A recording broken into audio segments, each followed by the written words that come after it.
Hello बच्चों, आनंद competitive classes के GK current affair session number 47 में आपका स्वागत है। जैसा कि पिछले वीडियोस में हम लोगों ने सेशन नंबर 46 को देखा था विथ एक्स्ट्रा फैक्ट्स और विथ एक्स्ट्रा फिगर्स के साथ, तो आज भी एक नए सेशन की शुरुआत करते हैं हम लोग शालू मिस के साथ। तो मिस आप यहाँ आए और बहुत ही इम्पॉर्टेंट सेशन की आप शुरुआत करें। तो देखते हैं सेशन नंबर 47। आइएगा क्वेश्चन नंबर फर्स्ट देखते हैं। देखिएगा क्या बोल रहा है, 26वीं बार एवरेस्ट फतह करने वाले दूसरे व्यक्ति कौन बने हैं। क्या बोल रहा है, दूसरे व्यक्ति, मतलब इसके पहले कोई पहला व्यक्ति भी होगा। तो देखिए हम लोग देखे हैं बहुत बार कि 26 बार 26 टाइम्स एवरेस्ट फतह करने वाला पहला व्यक्ति कौन है। तो पहला है आपका कामी रीता शेरपा। ठीक है, ये कौन है, तो ये है आपके फर्स्ट नंबर के कामी रीता शेरपा। ठीक है, ये हैं आपके नेपाली हैं और ये 26 बार एवरेस्ट फतह कर चुके हैं। अगर दूसरी बार के बारे में बात करते हैं तो ये हो जाएगा आपका पासांग दावा शेरपा, और बहुत इंपॉर्टेंट है, बहुत चर्चा में रहे थे। ठीक है, इसके बारे में क्वेश्चन आ सकता है कि सेकंड बार कौन किया है, तो ये है आपका पासांग दावा शेरपा। यहाँ पे रहा आपका इनका फोटो। अब बात करते हैं कि ये शेरपा क्या होता है। तो शेरपा देखो कोई नाम नहीं है, ये एक टाइटल होता है। शेरपा किसको कहते हैं, तो जो भी आदमी माउंट एवरेस्ट चढ़ाई करने के लिए जाता है उसको राह दिखाने वाला, उसको गाइड करने वाला क्या कहलाता है, ये आपका कहलाता है शेरपा, है ना। मतलब एक तरह से जैसे टीचर हुआ, वैसे ही आपका ये शेरपा क्या हो जाएगा, टीचर है, गाइडर है, जो माउंट एवरेस्ट पे चढ़ने वाला जो जाता है उसको गाइड करता है। ठीक है, ये रहा। तो पहला आपका था कामी रीता शेरपा और दूसरा आपका पासांग दावा शेरपा। आगे हम लोग और इसके बारे में देखते हैं। फिलहाल ऑप्शन को देखिएगा। अगर बात करते हैं सुदीप्तो सेन, अभी बहुत चर्चा में रहे थे। ठीक है, किस लिए, तो इनका एक मूवी आया था, नाम क्या था, द केरल स्टोरी, है ना, द केरला स्टोरी। इसके डायरेक्टर कौन है, तो ये है आपके सुदीप्तो सेन। वही बात करते हैं मारिया स्टेपानोवा। देखिए ऑप्शन भी इस टाइप से लिया ही जाता है जो आपका काम का ही आ जाए। मारिया स्टेपानोवा, तो इनको भी हाल ही में लिपजिंग अवार्ड, ठीक है, लिपजिंग बुक अवार्ड मिला था। लिपजिंग बुक अवार्ड 2023 इनको मिला था। जो हम लोग देखे थे कि ये रशियन लेखक है। यहाँ पे आइएगा, माउंट एवरेस्ट का चर्चा हुआ है, थोड़ा सा हम लोग देखते हैं माउंट एवरेस्ट के बारे में।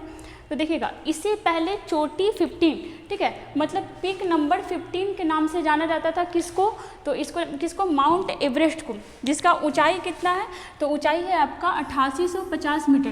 देखिएगा कहीं कहीं पे 8848 भी मीटर मिलता है, 8848। रीजन क्या है ना कि बर्फ़ का बना हुआ है, तो कभी कभी इसका बर्फ़ के पिघलने से लंबाई घट जाता है, मतलब ऊंचाई घट जाता है, कभी कभी बढ़ जाता है। तो 8850 अभी करंट में तो यही है। देखिएगा क्या बोल रहा है कि इसे पृथ्वी का तीसरा ध्रुव कहा जाता है। अब इसका क्या मतलब हुआ, तो मान लो कि अगर हम ये पृथ्वी को मान लिए तो पहला ध्रुव तो ये हो गया जिसको उत्तरी ध्रुव कहा जाता है, और ये हो गया जिसको हम लोग दक्षिणी ध्रुव कहते हैं। लेकिन तीसरा ध्रुव किसको कहा जाता है, तो ये कहा जाता है आपका माउंट एवरेस्ट को। वहीं देखिएगा तिब्बत में अगर बात करते हैं कि तिब्बत में माउंट एवरेस्ट को किस नाम से जाना जाता है, तो देखना कहीं कहीं पे इसका प्रोनाउंसिएशन चो भी मिलता है, मतलब चोमोलंगमा, और कहीं कहीं कोमोलंगमा में भी इसका प्रोनाउंसिएशन मिलता है। देख लेना, ज़्यादा चोमोलंगमा ही यूज होता है। वही बात करते हैं नेपाल में, तो नेपाल में इसको सागर माथा कहा जाता है। किसको, माउंट एवरेस्ट का बात हो रहा है यहाँ पे। एडमंड हिलेरी और तेंजिंग नोरगे पहले ऐसे इंसान थे मेल में, ठीक है, पहले ऐसे इंसान थे जो माउंट एवरेस्ट को फतह किए थे। ठीक है, मतलब माउंट एवरेस्ट पे चढ़े थे। कब चढ़े थे, 1953 में। कब, 1953। वहीं बात करते हैं कि पहली महिला जो माउंट एवरेस्ट फतह की थी 1975 में, और ये थी कहाँ की, तो ये थी आपके जापान की। ठीक है, माउंट एवरेस्ट चढ़ने वाली पहली महिला जापान की जुंको तेबई। और अगर भारतीय में बात करते हैं तो बछेंद्री पाल। कब, तो 1984 में, और ये आपके इंडियन थी। ठीक है, ये आपके इंडियन थी। अब यहाँ पे बात हुआ माउंट एवरेस्ट का। अगर बात करते हैं कि भारत में सबसे ऊंची चोटी, देखो चोटी क्या होता है, एक होता है पर्वत, ठीक है, पर्वत श्रृंखला इसको कहा जाता है, और इसी में जो चोटी अगर ऊंचा रहेगा तो इसको चोटी कहा जाता है। ठीक है, तो भारत में सबसे ऊंची चोटी कौन सी है, अगर भारत का बात करते हैं तो ये हो जाएगा आपका कंचनजंगा। ठीक है, कंचनजंगा ये चोटी जो आपका भारत में सबसे ऊंची है। भारत के किस राज्य में ये पड़ता है, तो भारत में आपका सिक्किम में पड़ता है। ठीक है, इसका ऊंचाई कितना है, तो ऊंचाई है आपका 8586 मीटर। ठीक है, कितना ऊंचाई है, तो 8586 मीटर, जो भारत की सबसे ऊंची चोटी है। देखना, भारत की सबसे ऊंची चोटी, लेकिन अगर पूरे विश्व में बोले तो पूरे विश्व में ये तीसरी ऊंची चोटी है। ठीक है, पूरे विश्व में तीसरी, और भारत में, तो भारत में आपका ये पहली ऊंची चोटी है। ठीक है। भारत में पहली कौन, तो कंचनजंगा जो सिक्किम में है, ऊंचाई कितना है 8586। वहीं हम लोग देखें कि माउंट एवरेस्ट को पहले चोटी 15 या पीक 15 के नाम से जाना जाता था, बाद में इसका नाम माउंट एवरेस्ट के नाम पे हो गया और इसका ऊंचाई कितना है तो 8850 या फिर आपका 8848। ठीक है, आगे देखिएगा इंपॉर्टेंट क्वेश्चन देखिएगा अभी बहुत जल्दी, मतलब ये सब हाल ही फिलहाल में देखे थे सायंतन दास को, तो लगता है महीना भर भी नहीं हो रहा है। क्वेश्चन क्या है, 82वां मतलब 82 नंबर के ग्रैंड मास्टर कौन बने हैं। बहुत सारा क्वेश्चन यहाँ से निकल सकता है। सबसे पहले तो अगर ग्रैंड मास्टर शब्द बोले किस खेल से संबंधित है, सीधा शब्द ही पूछ ले तो ये हो जाएगा आपका चेस से। ठीक है, अब यहाँ पे क्या बोल रहा है कि 82 नंबर का ग्रैंड मास्टर कौन बने हैं, तो ये हो जाएगा आपका बोपल्ला प्रणीत। कौन, तो बोपल्ला प्रणीत, और कहाँ के हैं, तो ये हैं आपके तेलंगाना के। कहाँ के हैं, ये हैं आपके तेलंगाना के। अभी हम लोग कुछ दिन पहले ही देखे थे कि 81वें नंबर के कौन बने थे, तो 81वें नंबर के बने थे आपके सायंतन दास, और ये कहाँ के थे, ये थे आपके वेस्ट बंगाल के। ठीक है, ये थे आपके वेस्ट बंगाल के। वहीं पे हम लोग देखे थे कि 80 नंबर के कौन थे, ये थे आपके विघ्नेश NR, और वहीं पे 79 नंबर के M प्रणेश। मतलब ये चारों बहुत जल्दी में बन गए हैं, ये दोनों में तो बहुत कम फासला रहा था। बोपल्ला प्रणीत अभी आपके 82वें नंबर के बने, सायंतन दास 81 नंबर के, और आपके 80 नंबर के कौन, विघ्नेश NR। देखिएगा यहाँ पे रहे आपके बोपल्ला प्रणीत जो किस स्टेट के हैं, तो ये हैं आपके तेलंगाना के। ठीक है, और ये रहे आपके सायंतन दास, और ये रहे आपके विघ्नेश NR। अब किस खेल से संबंधित है, ग्रैंड मास्टर सब, तो ये है आपका चेस से संबंधित। आइए हम लोग थोड़ा चेस के बारे में देखते हैं। जैसे देखिएगा चेस खेल, चेस को हम लोग हिंदी में बोलते हैं शतरंज। ठीक है, इंग्लिश में हो गया चेस, और इसको हिंदी में क्या बोलते हैं, हिंदी में बोलते हैं शतरंज। इस खेल की उत्पत्ति किस देश में हुई, तो हमारे भारत में। ठीक है, इसका उत्पत्ति कहाँ हुआ, हमारे भारत में। और पहले इसको किस खेल के नाम से जाना जाता था, तो ये हो जाएगा चतुरंग। ठीक है, चतुरंग। देखना कि ये खेल जो आगे जाकर के इतना फेमस कैसे हुआ, तो भारत से ये पहले ईरान पहुंचा। ठीक है, सदियों पहले का बात हो रहा है कि भारत से ईरान पहुंचा और फिर ईरान से आपका यूरोप पहुंचा। हम लोग जानते हैं कि भारत में पहला विदेशी आक्रमणकारी कौन आया था, तो पहले तो आपका ईरानी आया था, उसके बाद फिर आपका यूनानी आया था, उसके बाद फिर आपका इंडो ग्रीक आया था, और ऐसे ही बहुत सारा श्रृंखला फिर बाद में चलते रहा था। तो यही ईरानी लोग यहाँ आया था आक्रमण करने, कुछ दिन आके बसा था, और फिर आपका ये खेल यहाँ से सीख के गया, और फिर आगे जाकर के आपका यूरोपीय कंट्री में क्या हुआ है, इसको फैलाया था। अब देखो ये 64 क्या है, तो देखते हैं शतरंज में इस टाइप से बना होता है, मतलब टोटल स्क्वायर का संख्या कितना होता है, ये होता है आपका 64। अब देखो कि ग्रैंड मास्टर कैसे बनता है, तो आपका एलो रेटिंग एक होता है, एलो रेटिंग तक पहुंचना होता है, उसी को हम लोग क्या बोलते हैं, आपका ग्रैंड मास्टर, जो इस एलो रेटिंग तक पहुंच जाता है। आगे देखना, अगर बात करते हैं पहले, मतलब एकदम पहले ग्रैंड मास्टर भारत के कौन बने थे, तो 1988 में कौन बने थे, विश्वनाथ आनंद, और ये 5 बार बन चुके हैं। ठीक है, ये 5 बार आपके ग्रैंड मास्टर बन चुके हैं। इनका एक इम्पॉर्टेंट बुक है, उस बुक का क्या नाम है, तो माइंड मास्टर। ठीक है, इस बुक का क्या नाम है इनका, माइंड मास्टर, और ये पहले ग्रैंड मास्टर रहे थे। अगर बात करते हैं पहली महिला ग्रैंड मास्टर, तो उनका नाम हो जाएगा सुब्बारमन विजय लक्ष्मी। ठीक है, इस विजय लक्ष्मी शॉर्ट में सब लोग बोलता है, और ये कब बनी थी, तो ये बनी थी आपका 2001 में। इनका ईयर याद रखिएगा, पूछ लेता है। 2001 में पहली महिला ग्रैंड मास्टर बनी थी। कुछ इनसे संबंधित शब्द देख लीजिएगा, जैसे बिशप।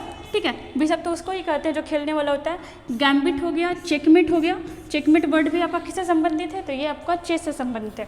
वहीं एलो रेटिंग, हम लोग देखें कि एलो रेटिंग पे जो पहुंच जाता है उसको हम लोग क्या बोलते हैं, ग्रैंड मास्टर।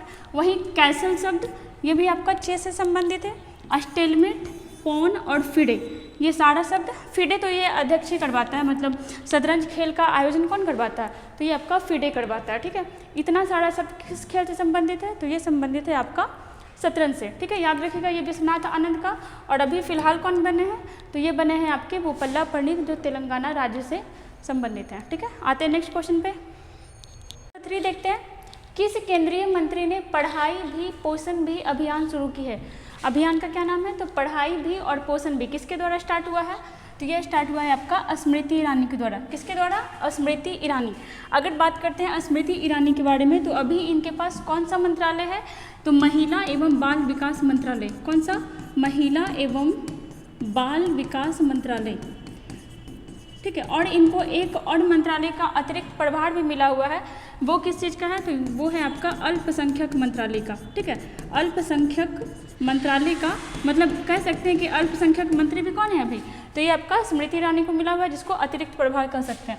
देखिएगा जैसे पुरुषोत्तम रुपाला, यहाँ से आइएगा, जी किशन रेड्डी, ये हैं आपके संस्कृति मंत्री, ठीक है। कौन से मंत्री, तो संस्कृति मंत्री कौन है, जी किशन रेड्डी। वहीं बात करते हैं गजेंद्र सिंह शेखावत, ये कौन से मंत्री हैं, तो ये हैं आपके जल शक्ति मंत्री, जल शक्ति मंत्री कौन है, तो ये हैं आपके गजेंद्र सिंह शेखावत। वहीं बात करते हैं पुरुषोत्तम रुपाला का, तो ये हैं आपके डेयरी और पशुपालन मंत्री, डेयरी एवं पशुपालन मंत्री। जैसे देखिएगा इन लोगों का फोटो भी, वो अभियान किनके द्वारा स्टार्ट किया गया, तो आपका स्मृति ईरानी। यहाँ पे हम लोग देखें, ये रहे आपके जी किशन रेड्डी जो आपके संस्कृति मंत्री हैं, ये रहे आपके गजेंद्र सिंह शेखावत जल शक्ति मंत्री, और ये रहे आपके पुरुषोत्तम रुपाला, है ना, और ये स्मृति ईरानी जिनके पास अभी 2 मंत्रालय मिला हुआ है। आगे देखिएगा, जैसे देखिए यहाँ पे कुछ कुछ और अध्यक्ष या फिर मंत्री के बारे में दिया हुआ है। जैसे 15वें वित्त आयोग के अध्यक्ष कौन है, तो NK सिंह, पूरा नाम नंद किशोर सिंह। वही बात करते हैं नागरिक उड्डयन और शिक्षा ब्यूरो के अध्यक्ष कौन है, तो जुल्फिकार हसन। राष्ट्रीय डेयरी विकास बोर्ड के अध्यक्ष, तो ये हैं आपके मिनीश शाह। वही बात करते हैं केंद्रीय प्रत्यक्ष कर बोर्ड CBDT, इसके अध्यक्ष कौन है, नितिन गुप्ता, है ना। और भारतीय कुश्ती फेडरेशन ब्रिजभूषण शरण सिंह, जो अभी विवाद में चल रहे हैं काफ़ी दिनों से, वो महिला कुश्ती लोग की वजह से। आगे देखिएगा क्वेश्चन नंबर 4, मोनलिम चेनमो उत्सव कहाँ मनाया गया, क्या नाम बता रहा है, मोनलिम चेनमो उत्सव, ये मनाया गया आपका लद्दाख में। कहाँ मनाया गया, लद्दाख में। आगे हम लोग देखते हैं लद्दाख के बारे में। यहाँ पे फिलहाल देखिएगा, अगर बात करते हैं केरल के बारे में, तो देखिएगा अट्टुकल पोंगल, है ना, अट्टुकल पोंगल, ये कहाँ का फेस्टिवल है, तो ये है आपका केरला का। और कितने दिनों तक चलता है, तो 10 दिनों का ये फेस्टिवल है, ठीक है, 10 दिनों का। वही बात करते हैं पोंगल का, ठीक है, पोंगल और आपका जल्लीकट्टू, अभी जल्लीकट्टू फिर से चर्चा में है, ठीक है, ये जानवरों का फेस्टिवल है, तो अभी ये चर्चा में फिलहाल देखेंगे, इसके बारे में भी हम लोग। तमिलनाडु का फेस्टिवल देखते हैं, तो पोंगल और आपका जल्लीकट्टू। वही बात करते हैं कर्नाटक का, तो कर्नाटक का हो जाएगा कंबाला, ये भी आपका जानवरों से संबंधित है। और देखिएगा उगादी फेस्टिवल, क्या हो जाएगा, उगादी फेस्टिवल, ये भी कहाँ का है, तो ये है आपका कर्नाटका का। और अभी कर्नाटक के CM भी चेंज हुए हैं, हम लोग देखेंगे नेक्स्ट वाले वीडियो में। और देखिएगा जैसे यहाँ पे बात हुआ है लद्दाख का, तो लद्दाख के बारे में हम लोग जानते हैं कि ये क्या है, तो ये है आपका यूनियन टेरिटरी। और भारत का सबसे बड़ा यूनियन टेरिटरी क्या हो जाएगा, तो ये हो जाएगा आपका लद्दाख। अगर देखते हैं कि लद्दाख को यूटी कब बनाया गया, तो ये हो जाएगा आपका 31 अक्टूबर 2019 को। और 31 अक्टूबर को हम लोग एकता दिवस मनाते हैं। कौन सा दिवस, तो एकता दिवस, किसके बर्थडे पे, तो सरदार वल्लभ भाई पटेल के बर्थडे पे। कैपिटल मतलब इस जो आपका लद्दाख है, इसका कैपिटल क्या हो जाएगा, लेह। अगर जिला का बात करते हैं, तो जिला यहाँ आपका 2 है, कौन कौन, तो लेह और कारगिल। कारगिल युद्ध के बारे में हम लोग जानते हैं 1999 में हुआ था। और डेट आप लोग बताइएगा कि किस डेट को हुआ था, ठीक है, किस चीज़ का, तो कारगिल युद्ध कब हुआ था। लेफ्टिनेंट गवर्नर के बारे में बात करते हैं, तो ये हो जाएगा आपका BD मिश्रा। वही बात करते हैं यहाँ के कुछ योजनाओं के बारे में, तो मैं भी सुभाष योजना कहाँ का, आपका लद्दाख का है। पहला डार्क स्काई रिजर्व, इसकी स्थापना कहाँ की गई, तो ये हुआ आपका लद्दाख में। लोसार महोत्सव देखेंगे तो ये आपका लद्दाख में है। वहीं अगर लोसांग देखेंगे तो ये हो जाएगा आपका कहाँ, सिक्किम में, ठीक है। अब देखिए ये रक्त से एक साथ होगा, देखिएगा ये ऐसे हो जाएगा रक्त से, ठीक है। रक्त से कार्पो खुबानी, ये खाने वाला चीज़ है और इसको GI टैग मिला है। और कहाँ का मिला है, तो आपका लद्दाख का मिला है। वहीं वुड कार्विंग, ठीक है, मतलब वुड मतलब यहाँ पे क्या हो गया, लकड़ी, लकड़ी से बने हुए सामान को कहाँ मिला है आपका GI टैग, तो ये हो जाएगा आपका लद्दाख में, ठीक है। क्या हो जाएगा, वुड मतलब क्या होता है, लकड़ी, इसको भी GI टैग कहाँ का मिला है, तो आपका मिला है लद्दाख का। यहाँ पे हम लोग इतना लद्दाख के बारे में देखें। और देखिएगा नेक्स्ट क्वेश्चन में, ऑल इंडिया रेडियो अब किस नाम से जाना जाएगा। पहले तो देखिए रेडियो पे क्या होता है कि हम लोग ऑडियो सुन सकते थे, अब तो इसका चलन बहुत कम हो गया है। पहला क्वेश्चन क्या है आपका, ऑल इंडिया रेडियो अब किस नाम से जाना जाएगा, तो ये हो जाएगा आपका आकाशवाणी। किस नाम से जाना जाएगा, आकाशवाणी के नाम से। अगर हम लोग यहाँ पे थोड़ा सा इसके बारे में देखते हैं तो देखिएगा, सबसे पहले भारत में रेडियो प्रसारण की शुरुआत कब हुई, तो ये हुआ आपका 1927 में। कब? 1927 में। और क्या हुआ कि 1937 में इसे ऑल इंडिया रेडियो का नाम दिया गया, जो अब क्या हुआ है कि चेंज हुआ है। देखना यहाँ पे तीनों डेट याद रखना। 1927 में स्थापना हुआ मतलब शुरुआत हुआ, 1937 में क्या हुआ, नाम हो गया आपका ऑल इंडिया रेडियो। और वही 1957 में ही इसका नाम क्या कर दिया गया था, आकाशवाणी। तो अब क्यों करंट में आया? करंट में आने का कारण क्या है, तो यहाँ पे देखना कि प्रसार भारती के मुख्य कार्यकारी अधिकारी गौरव द्विवेदी ने कहा, यह सरकार का बहुत पुराना फैसला था जो कि लागू नहीं हो पाया था। अब क्या होगा कि अब ये लागू कर रहे हैं, तो क्या हो रहा है कि AIR का नाम क्या हो रहा है, तो अब चेंज करके कर दिया जा रहा है आकाशवाणी। और आगे देखिएगा क्वेश्चन नंबर 6, किस केंद्रीय मंत्री ने हाल ही में इस्तीफा दिया है? बहुत इंपॉर्टेंट क्वेश्चन, अभी बहुत चर्चा में था ये। पहले तो आइएगा, किस केंद्रीय मंत्री ने अभी इस्तीफा दिया है, तो ये हो जाएगा आपका किरण रिजिजू। कौन दिए हैं इस्तीफा, तो ये दिए हैं आपके किरण रिजिजू। कौन से मंत्री थे, तो ये थे आपके कानून मंत्री, ठीक है, कानून मंत्री। और अभी क्या किए हैं, तो इनसे अभी इस्तीफा ले लिया गया है। तो और इनको भी कौन सा मंत्रालय दिया गया, तो अभी आपके ये भू विज्ञान मंत्री हैं। देखिएगा, इनको भी फिलहाल कौन सा मंत्रालय दे दिया गया है, तो ये दिया गया भू विज्ञान मंत्री, ठीक है। इनको अभी आपका फिलहाल भू विज्ञान मंत्री बना दिया गया है। और फिलहाल इसके पहले ये कौन से मंत्रालय में थे, तो ये थे आपके कानून मंत्री, मतलब कानून मंत्रालय के ये अध्यक्ष रहे थे। अभी फिलहाल क्या हुआ कि इनसे इस्तीफा दे दिया गया और चर्चा में भी काफ़ी आ गए थे। यहाँ पे देखिएगा अश्वनी वैष्णव, ये कौन से मंत्री हैं, तो ये हैं आपके रेल मंत्री, ठीक है। कौन से मंत्री हैं, तो ये हैं आपके रेल मंत्री। वही बात करते हैं अगर रेलवे के अध्यक्ष के बारे में कि अभी रेलवे का अध्यक्ष कौन है, तो ये हो जाएगा अनिल कुमार लोहाटी, ठीक है, अनिल कुमार लोहाटी, ठीक है। और जैसे देखिएगा अनुराग सिंह ठाकुर, ये भी अभी बहुत चर्चा में है, कारण वो अभी बृजभूषण वाले मामले में खेल मंत्री, ठीक है। खेल मंत्री कौन है, तो ये है आपके अनुराग सिंह ठाकुर। और जैसे देखिएगा गिरिराज सिंह, ये कौन है, तो ये पंचायती राज मंत्री हैं, ठीक है, पंचायती राज मंत्री। और देखिएगा जैसे अगर बात करते हैं कि भारत में पहले कानून मंत्री कौन थे, भारत में पहले कानून मंत्री कौन थे, तो मतलब अगर स्वतंत्र भारत के बारे में बात करते हैं तो ये हो जाएगा आपका कौन, BR अम्बेडकर, ठीक है। अगर पहले के बारे में बात करते हैं तो पहले कौन हो जाएंगे, BR अम्बेडकर, ठीक है। यहाँ पे इतना देखें, आते हैं नेक्स्ट क्वेश्चन पे। देखिएगा हाल ही में कौन सा पुस्तक डॉक्टर मनोज के द्वारा लिखा गया है, क्या है क्वेश्चन, हाल ही में कौन सा पुस्तक डॉक्टर मनोज के द्वारा लिखा गया है। देखिएगा बहुत बड़ा सा नाम है और बहुत इंपॉर्टेंट भी है। बुक का नाम क्या है, supreme court on commercial arbitration. Book का नाम क्या है, तो supreme court on commercial arbitration किसके द्वारा लिखा गया है, तो ये लिखा गया है आपका डॉक्टर मनोज के द्वारा। जैसे देखिएगा यहाँ पे पहले और भी बुक के बारे में हम लोग देख लेते हैं। ये आपका फिलहाल सारा करंट का बुक है और इम्पॉर्टेंट है। अगर बात करते हैं फुलंगे, तो हम लोग देखे थे कि लेखनाथ छेत्री द्वारा लिखा गया है, लेखनाथ छेत्री, और ये नेपाली लेखक रहे थे। वहीं बात करते हैं द मिलेनियम योगी, ये बुक किसके द्वारा लिखा, देखो ये योगी जी पे लिखा हुआ नहीं है, नाम है भले ही ऐसा। द मिलेनियम योगी किसके द्वारा लिखा गया है, तो ये लिखा गया है दीपम चटर्जी के द्वारा, ठीक है, दीपम चटर्जी। वहीं देखिएगा अटल बिहारी वाजपेयी, मतलब बुक का नाम ही है अटल बिहारी वाजपेयी, ये किसके द्वारा लिखा गया, तो ये लिखा गया है आपका सागरिका घोष, किसके द्वारा, सागरिका घोष के द्वारा। वहीं बात करते हैं अटल बिहारी वाजपेयी का एक बुक इंपॉर्टेंट है, मतलब खुद इन्हीं के द्वारा लिखा गया है, मेरी 51 कविताएं, मेरी 51 कविताएं, इस बुक का नाम ही था ये वाला। और किसके द्वारा लिखा गया है, तो ये लिखा गया है आपका अटल बिहारी वाजपेयी के द्वारा।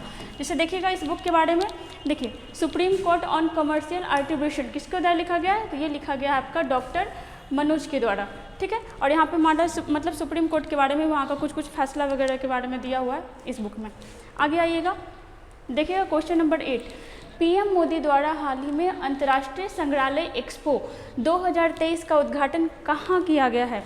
अभी कौन सा एक्सपो चल रहा था, तो ये आपका संग्रहालय एक्सपो, ठीक है। यहाँ पे देखिएगा इंटरनेशनल म्यूजियम एक्सपो 2023, और ऐसा क्वेश्चन पूछता है कहाँ किया गया, तो ये किया गया आपका न्यू दिल्ली में, किसके द्वारा, तो प्रधानमंत्री मोदी के द्वारा।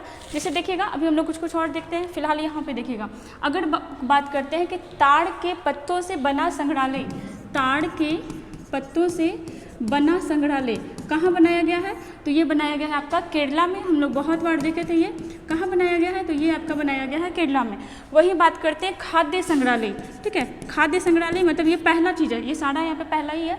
खाद्य संग्रहालय सबसे पहली बार कहाँ बनाया गया? तो ये तमिलनाडु में। कहाँ? तो ये बनाया गया आपका तमिलनाडु के तंजावुर में। वहीं बात करते हैं कि पहला पांडुलिपि ग्रंथालय ये कहाँ बनाया गया? तो ये बनाया गया कहाँ? तो ये बनाया गया आपका गुजरात में। फिलहाल हम लोग देखें कि ये जो आपका अंतर्राष्ट्रीय संग्रहालय एक्सपो हुआ ये कहाँ किया गया? तो ये बनाया गया आपका न्यू दिल्ली में। इसका इनॉग्रेशन हुआ। देखो अभी हम लोग देखे थे कि न्यू दिल्ली आपका चर्चा में रहा था। रीज़न तो यहाँ पे एलजी और सीएम का बहुत दिन से डिस्प्यूट चल रहा था, जिसके वजह से आपका सुप्रीम कोर्ट का जज का बेंच भी बैठाना पड़ा था। फाइनली इसमें जीता कौन था? तो जीता था आपका सीएम, मतलब अरविंद केजरीवाल का पार्टी जीता था। और इसमें क्या हुआ था कि 3 चीज़ को छोड़ करके बाकी सारा अधिकार, बाकी दिल्ली सरकार का सारा अधिकार चुने हुए सरकार के पास होगा। इससे पहले क्या होता था कि एलजी जो था ज़्यादा पावरफुल होता था, लेकिन अब क्या हुआ कि अब आपका वहाँ का सीएम ज़्यादा पावरफुल हो जाएगा, ठीक है। देखे थे हम लोग इसके बारे में भी। अगर दिल्ली से रिलेटेड करंट देखते हैं तो देखिएगा मेजर ध्यानचंद नेशनल स्टेडियम कहाँ बनाया गया? तो ये बनाया गया आपका न्यू दिल्ली में। राष्ट्रीय मेट्रो रेल ज्ञान केंद्र ये कहाँ बनवाया गया? तो ये भी बनवाया गया आपका न्यू दिल्ली में। देखो विश्व पुस्तक मेला 2023 इसका आयोजन कहाँ किया गया? ये भी किया गया आपका न्यू दिल्ली में। वहीं हम लोग देखते हैं एलजी, हम लोग देखे हैं क्या एक होता है आपका गवर्नर और एक होता है आपका लेफ्टिनेंट गवर्नर, है ना। यूटी में क्या होता है? यूनियन टेरिटरी में लेफ्टिनेंट गवर्नर बैठाया जाता है और राज्य में क्या होता है? तो वहाँ गवर्नर बैठाया जाता है। यहाँ के एलजी कौन है? विनय कुमार सक्सेना। और सीएम कौन है? तो ये है आपके अरविंद केजरीवाल। और इनके पार्टी का क्या नाम है? आप, ठीक है। और आप जो है अब आपका नेशनल पार्टी बन चुका है। अगर क्वेश्चन पूछता है कि भारत में टोटल नेशनल पार्टी कितना है, तो याद रखिएगा कितना है? तो ये हो जाएगा आपका 6। और एग्जाम में क्वेश्चन एटीजी पूछ लेता है कि टोटल अभी नेशनल पार्टी कितना है, तो अभी क्या हो जाएगा? अभी फिलहाल हो जाएगा आपका 6। आते हैं नेक्स्ट क्वेश्चन पे। देखिएगा क्वेश्चन नंबर 9, आईसीसी यहाँ पे कैपिटल में हो जाएगा आईसीसी, ठीक है। आईसीसी अप्रैल माह के लिए किसे प्लेयर ऑफ द मंथ चुना गया है? देखो क्या होता है ना कि आईसीसी हो गया ये आपका हर मंथ में अच्छा प्लेयर का चुनता है, मतलब player of the month her month को चुनता है। तो अभी अप्रैल माह का चुना गया है। और किसको चुना गया है? तो ये हो जाएगा आपका फ़खर जमा। किसको चुना गया है? फ़खर जमा को, जो कहाँ के हैं? तो ये आपके पाकिस्तान के प्लेयर हैं, ठीक है। कहाँ के हैं? पाकिस्तान के प्लेयर। वही बात करते हैं नाडुमल थैवई हो जाएगा, यहाँ पे थ होगा। नाडुमल थैवई ये कहाँ की है? तो ये है आपके थाईलैंड की। कहाँ की है? ये है आपके थाईलैंड की। और इनको सर्वश्रेष्ठ महिला प्लेयर में चुना गया, ठीक है, सर्वश्रेष्ठ महिला प्लेयर में। लेकिन आपका प्लेयर ऑफ द मंथ किसको चुना गया है? तो ये चुना गया है आपका फ़खर जमा को, जो कहाँ के हैं? ये हैं आपके पाकिस्तान के। यहाँ पर चर्चा हुआ आईसीसी का, देखिएगा आईसीसी के बारे में। तो आईसीसी का मतलब क्या होता है? International cricket council. क्या हो जाएगा? International cricket council. इसका स्थापना कब हुआ था? डेट तो नहीं पूछता है, लेकिन ईयर हमेशा पूछ लेता है। क्या हो जाएगा? 15 जून 1909 को। बात करते हैं मुख्यालय का, तो मुख्यालय फिलहाल कहाँ है? तो ये है आपका दुबई में। और कब यहाँ पे आया था? तो देखो इससे पहले आपका लॉर्ड्स में था, लॉर्ड्स मतलब लंदन में था। अब क्या हुआ है कि 2005 से इसका मुख्यालय कहाँ बना दिया गया? ये बना दिया गया आपका दुबई में। और अब देखना इसका अध्यक्ष, ठीक है, अध्यक्ष कौन है? तो अध्यक्ष है आपके ग्रेग बर्कले। वही बात करते हैं सीईओ के बारे में, तो ये कौन है? जियोफ अर्लाडिस, ठीक है। कौन है? जियोफ अर्लाडिस। और आपका अध्यक्ष कौन है? अध्यक्ष है आपका ग्रेग बर्कले, ठीक है। आइएगा नेक्स्ट क्वेश्चन में।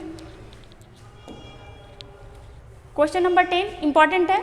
राष्ट्रीय डेंगू दिवस कब मनाया जाता है? अब देखो ऐसे ऐसे बीमारी लोग का भी दिवस क्यों मनाया जाता है? तो रीज़न है लोग को इसके बारे में सिक्योर करना, इसके बारे में बताना कि आखिर डेंगू से हम लोग कैसे बचेंगे, ठीक है, कैसे इससे राहत पा सकते हैं। क्वेश्चन यहाँ पे राष्ट्रीय डेंगू दिवस कब मनाया गया? तो ये मनाया गया आपका 16 मई को। कब मनाया गया? 16 मई को। अगर बात करते हैं डेंगू का, तो डेंगू किससे होता है? तो ये तो होता है पहला आपका वायरस से, ठीक है। किससे होता है? वायरस से। लेकिन फैलता कैसे है? हमारी बॉडी में आता कैसे है? तो ये आता है आपका एडिज मच्छर से। किससे आता है? एडिज मच्छर।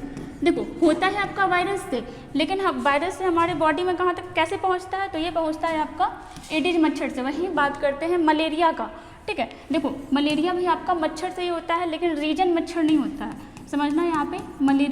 मलेरिया किससे होता है? तो मलेरिया होता है मेनली प्रोटोजोआ से। किससे होता है? प्रोटोजोआ, ठीक है।